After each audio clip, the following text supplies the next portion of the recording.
सैया सैया रायदावबाय थानानै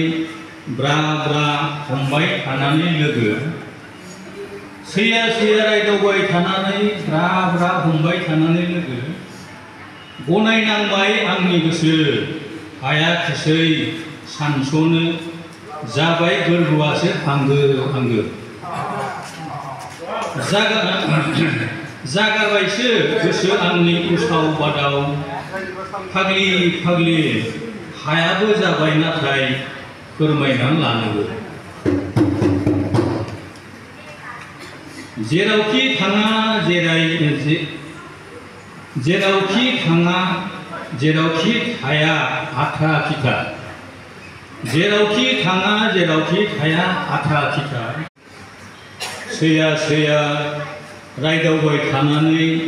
ब्रा ब्रा हमबाय थानानै लोगो सैया सैया रायदावबाय थानानै ब्रा ब्रा हमबाय थानानै लोगो गनायनांबाय आंनि गोसो हायाखिसै सानस'नो जाबाय गोरबोआसो आंगो आंगो जागारबायसो गोसो आंनि उसाव बादाव फाग्लि फाग्लि हायाबो जाबाय नाथाय फोरमायनानै लानोबो जेरावखि थाङा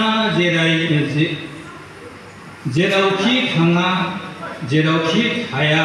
आथा खिथा जेरावखि थाङा जेरावखि थाया आथा खिथा